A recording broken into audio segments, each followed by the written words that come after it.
Mogol, lui là, ce gars-là, vous le connaissez, non? Voilà. Ce gars-là dit que les gens sont jaloux de lui. Genre, ceux qui font des vidéos là sont jaloux. C'est-à-dire, on aimerait être à sa place. On aimerait avoir sa vie. Moron sale quoi là. Un moron sale quoi là. Lui dit que nous, on aimerait avoir sa vie. Qu'on est jaloux de lui. Mais, quand on dit ouais, bizarre hein. Moi-même, c'est les morons qui mourent lui là même là qui m'étonnent. Moron est sale quoi là. Oh! Même Mousseau femme, qu'elle n'est pas propre là. Garçon n'aime pas s'approcher. Maintenant, garçon, il y a un homme sale quoi là. Les morons aussi sont ses colis. Jusqu'à ils ont dames sont derrière. Mais j'aimerais m'adresser à ce gars-là. Mais on va l'écouter d'abord, non? Et puis après, là, je vais m'adresser à lui. C'est parti, famille. L'argent des déchets toxiques, là, vos parents, là, ils ont fait quoi avec? L'argent des déchets toxiques que M. Laurent Gbagbo a partagé, là. Vos parents, là, qu'est-ce qu'ils ont fait avec? Vous n'avez pas encore commencé à me détester. C'est maintenant vous allez me détester. Il y a des parents qui ont été intelligents, sages. À ce temps, d'autres intérêts étaient à 300 000 francs. Mais personne n'est parti payer. Ceux qui sont courageux, là, ils sont partis payer. Pendant ce temps, vos parents dormaient dans les maquis. À Boho Plaque 1, il y a un maquis qu'on appelle TPI. Maquis, là, les gens m'ont chauffé du lundi jusqu'au dimanche. Ils ont un show qu'ils ont initié, la messe. Tout goudron les bourrés de bouteilles. Toujours bien habillés, serviette au cou. Aujourd'hui, là, c'est en train de vous rattraper. Maintenant, ils sont partis vendre les terrains parce que l'argent est fini. Ils ont vendu les terrains dans les mains des étrangers. Les étrangers aussi, eux connaissent la valeur de la terre. Ils ont payé, ils ont construit. Dans ton propre pays, tu cries maison est chère. Pendant que l'étranger qui n'est pas venu à forêt, il n'est pas venu à terre, lui s'est sacrifié, il a construit. Pendant qu'il construisait là, il n'arrivait pas à manger 3 fois par jour. Mais toi, tu mangeais, tu t'habillais bien, tu partais dans le maquis. Facilement comme ça, il finit de construire sa maison pour ses enfants. Il n'a qu'à venir te donner, tu as dormi dans le cadeau. Un Ivoirien aime une maison. C'est ce que le président dit, non. Attendez. Il va construire, il va taper vos portes pour vous donner. Vous n'avez pas encore commencé à me détester. C'est maintenant que j'ai amplifié la chose pour vous donner. Bon, déjà, cher monsieur, tu ne connais même pas l'histoire de ton pays. Je ne sais pas si tu es ivoirien, mais tu ne connais pas l'histoire de ton pays. Déchets toxiques dont tu parles là. Les parents qui ont touché l'argent de ça là, faut aller les citer. Faut dire les noms. Les parents de déchets toxiques dont tu parles là, ceux qui ont bouffé l'argent des déchets toxiques là, faut dire les noms. Faut dire les noms. Adama Bitogo est là, hein, il est encore vivant. Hein. Je crois que cette histoire de déchets toxiques est toujours à la justice. Hein. Bon, comme Ouattara est venu maintenant, comme c'est Ouattara qui est au pouvoir, donc peut-être le dossier est mort. Mais l'argent des parents dont tu parles là, l'argent là a été bouffé par Adama Bitogo et son clan. Donc les parents que tu accuses ici là, les gens qui ont souffert, qui n'ont même pas été indemnisés parce que Adama Bitogo a tué les djés là.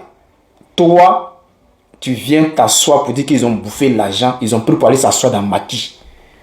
Jusqu'à aujourd'hui là, il y a les gens qui pleurent. Jusqu'à aujourd'hui, il y a des parents qui sont touchés pour cette histoire là. Toi, tu viens t'asseoir pour dire non que on les a donné l'argent des déchets toxiques. Ils n'ont pas construit.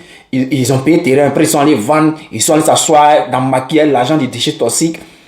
Mais tu parles de quoi même? Tu es sûr que toi, tu es en Côte d'Ivoire? Au fait, ce gars-là, c'est un gros aigri. Lui, là, c'est un aigri fatigué. Parce que c'est quelqu'un qui a raté sa vie. Ce qu'il voulait devenir dans sa vie là, c'est pas ce qu'il est devenu aujourd'hui. Donc quand vous le voyez comment là, il est en souffrance. Ce gars est en souffrance. On va écouter une première vidéo d'abord et puis après là, on va essayer de décortiquer. On écoute cette vidéo là. Tout ça là, tu partais en aventure en Libye. Non, je partais traverser l'eau. Pour aller en Europe. Pour aller en Europe. Donc ta finalité, c'est pas la Libye. Ah, c'était pas la Libye. Non, Tu veux aller en Europe. on part en Libye pour traverser. Donc après le Niger, l'étape suivante, c'est quoi? Seni, toi, tu as été vendu à combien? Bon, quand tu es vendu, ne dis pas que tu es vendu à combien. C'est qui? C'est lorsque tu dis, lorsqu'ils vont te frapper, et puis bon, on te met comme un drapeau, quoi. On t'attache et puis on te tire, et puis on te chicote bien, et puis même on met courant sur toi. Et puis lorsque tu dis, je vais appeler mes parents, ils vont t'envoyer l'argent, c'est là le problème. Alors, combien de temps en prison? Bon, il y a les prisons où il a fait 1 mois, il y a les prisons où il a fait 3 mois, il a fait 7 prisons. 7 prisons. Dans la même Libye, là. Oui, dans la même Libye, là, dans la même Tripoli, là. Dans la même Libye, Gadron, En Saba. combien de temps tu fais cette prison? Tout mon temps. C'est-à-dire qu'on te libère, on t'attrape, on te met Même dans on te libère aujourd'hui, même tu prends la route, même quelqu'un d'autre peut t'attraper pour aller te mettre en prison. Encore. Tu payes Mais encore. on t'appelle Djadjaï. Ce qui veut dire? Poulet. J'ai donné ça à l'époque, ce sont nos profs encore pour aller traverser. Mais au bord de l'eau, tout est risqué. Au fait, le problème est que si on arrivait en Libye, si on pouvait se retourner, Tu allais revenir. j'allais revenir. S'il y avait l'opportunité de la mettre, tu prends ta balise, tu allais revenir. Quand tu arrives au bord de l'eau? On arrive au bord de l'eau, pour nous, ça va. Premier Zodiac s'en va. Deuxième, ça va. Troisième, c'était nous. Donc, quand souvent, on dit aux gens que c'est bateau, c'est des Zodiacs. C'est pas, c'est nous, on a pensé que ça ressemble à Zodiac. Sinon, c'est les bâches des cérémonies, là, les bateaux flottants. Ah, d'accord. Oui. Et vous étiez combien sur l'embarcation? Bon, nous, on était 168. Et la destination, c'était où? Italie. Destination Italie. Vous aviez des bouées? Sauvetage, Oui. oui. Évidemment, dans mon groupe, elle n'est pas vu aussi. Gilet, tout. D'accord. Donc, les 168 sur cette embarcation de Les fortune. 168, il y avait les enfants dedans. D'accord. Il y avait femmes enceintes aussi dedans. On est sortis 6 vivants et puis on avait un bébé. Alors, c'est difficile, hein, c'est difficile. En réalité, ce monsieur voulait traverser pour venir en Europe. Venir se chercher comme ses camarades qui ont réussi à traverser aujourd'hui. Parce que la Côte d'Ivoire, c'est dur. Quand Ouattara prend le pouvoir, là, le pays devient tellement dur que tous les Ivoiriens cherchent à sortir de la Côte d'Ivoire pour aller se chercher. Malgré que Ouattara est arrivé, il a dit qu'il venait pour la jeunesse. Il venait travailler pour la jeunesse. Non, il n'a pas fait ça. La jeunesse a commencé, quand Ouattara est arrivé, la jeunesse a commencé à souffrir. C'était tellement difficile, jusqu'à aujourd'hui c'est difficile. Ce qu'il faut les voir, ils sont en train de faire des danses comme des coqs. Ils dansent comme des clones aujourd'hui dans les rues pour avoir quelque chose à manger. La jeunesse d'aujourd'hui en Côte d'Ivoire souffre. Donc les gens, quand ils gagnent un peu, ils cherchent à sortir pour aller ailleurs, pour avoir une meilleure vie. Et c'est comme ça ce monsieur, il est sorti de la Côte d'Ivoire. Il allait traverser l'eau. Il voulait aller en Italie pour avoir une meilleure vie. Mais il a tapé poteau. Déjà en Italie, en Libye, là-bas, il a fait 7 fois la prison. 7 fois la prison. C'est-à-dire, on sait ce qui se passait dans les prisons en Libye là-bas. Les morts sont comme des esclaves. On les gueudait par derrière. C'est les femmes qui souffraient le plus. Mais les garçons aussi prenaient pour eux. Donc ce monsieur-là, souffrance va lui dire en Libye. Il y a d'autres qui ont réussi à traverser. Lui, son zodiaque là, s'est renversé. Ses amis ont dit, Dieu merci, il est resté. Il est resté en Libye.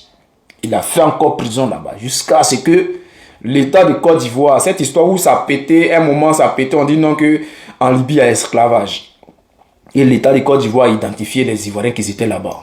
Et ils sont allés les chercher. Il n'a qu'à dire merci à Alassane Ouattara. Donc depuis ce jour-là qu'il est rentré en Côte d'Ivoire, il ne fait qu'adorer Alassane Ouattara. Parce qu'Alassane Ouattara lui a sauvé la vie. Donc ce monsieur, il passe son temps maintenant. Ses amis qui ont réussi à aller derrière lui, il ne faut pas le voir les insulter. Non, déjà même quand il arrive en Côte d'Ivoire, il cherche à devenir un artiste. Il veut chanter, il veut devenir artiste. On va l'écouter ici. Je vous dis, pour nous les restons au pays pour prendre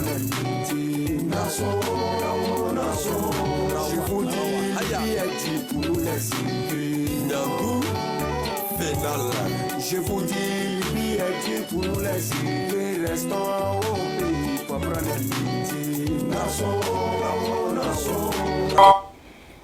il essaie de faire de la musique, il a encore tapé poteau. Il essaie de traverser l'eau, il a tapé poteau. Ils l'ont gueudé en Libye. Il rentre en Côte d'Ivoire, il essaie de faire de la musique. Il tape poteau. Alors ce monsieur-là, puisqu'il voulait devenir artiste dans sa vie, c'est-à-dire aller en Italie, c'était pour jouer au foot, devenir un grand joueur, un artiste, ils vont le voir à la télé, il va briller. Mais il a tapé poteau. Il retourne en Côte d'Ivoire. Il veut chanter, il va passer à la télé, chanter, briller. Ça tape poteau. Alors, lui qui dit qu'on est jaloux de lui, là, quand on regarde sa vie, on nous regarde là. Est-ce qu'on peut être jaloux de ce monsieur-là? Matin, midi, soir, c'est lui qui attaque les gens. Vos parents n'ont pas construit. Vos parents... Toi, tu as pris quel argent pour construire? Ton argent, parce que je ne sais pas si ça fait de construire, où on parle comme le truc est observateur à faire là, où on prend 5 000 euros pour aller faire une petite maison tranquille avec 5 000 euros là. Ça là, tout le monde peut faire ça. Ah, c'est rien. On peut faire ça dans tous les villages, 5 000 euros. Quand on parle de construire en Côte d'Ivoire, construit là. On sait de quoi on parle. Voilà. Déjà, un terrain en Côte d'Ivoire, ça coûte des dizaines de millions de francs CFA. Un terrain en Côte d'Ivoire, c'est pas les moins de 10 millions. Toi, tu as arrivé là en haut. Et puis quand tu parles de construire, c'est-à-dire quand tu dis même tu as construit, c'est comme si tu as fait ce qu'on appelle construire là même. Et c'est pas moins de 20 millions, 30 millions. Là, t'as né ça où? Ton derrière, ça chauffe beaucoup. On sait. Tes amis tu vois, le gars, il a dit, mais ce qui m'énerve, c'est que toi-même, la réaction, comment vous pouvez. Peut-être que ceux qui font ça, ils cherchent, il y a un doigt où ils cherchent derrière pour faire les médicaments. Sinon, c'est pas le fun.